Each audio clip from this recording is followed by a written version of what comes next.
Today I'm sharing how to make homemade veggie stromboli using pizza dough. This one is a broccoli and cheese stromboli. So let's make this vegetable stromboli. The first thing you do is you actually prepare a butter that's like a compound butter with garlic and herbs, and it's gonna go on top of the stromboli dough once you're done assembling it. So make the butter for the crust first. So what you need to make that is just a handful of ingredients. You need some butter, garlic, basil, salt and pepper, and Parmesan cheese. Put that all together in a bowl, mix it all in, and there's your compound butter. Then you just set it aside. And then it's time to make the filling for vegetable stromboli. Alright, so I have an entire tutorial on how to stretch pizza dough with your hands. So this is using store-bought pizza dough, but I'll give you the gist of it here. So what you're going to do is you put some flour down on a cutting board, put a little extra flour in the corner, and then put your raw pizza dough on the floured surface and keep working in a little bit extra flour.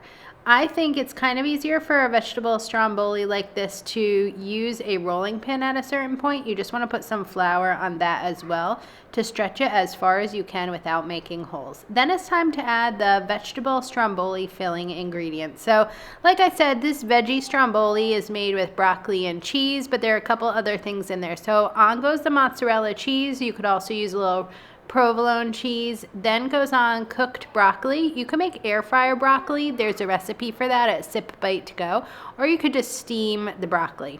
Then you also add some diced roasted red pepper. Now what that is that's a marinated red pepper that you buy in a jar, so you don't really have to do anything. You just dice it up and put it in. Then you roll the stromboli in thirds. So you put the dough on, and then you put some of that butter on the seam side you just had, and then you put the stromboli onto a parchment paper lined baking sheet, add the rest of the butter, poke holes in the top so the steam can release, and then bake the stromboli for about 20 minutes at 400 degrees Fahrenheit.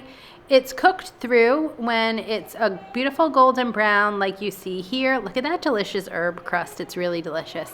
And when the bottom is browned. So you just want to make sure, sometimes it can be hard to tell, like you're not really sure if the inside is done, but like you see the bottom is definitely browned, which means the inside is done. Get the full recipe for this at Sip Bite Go. Cheers!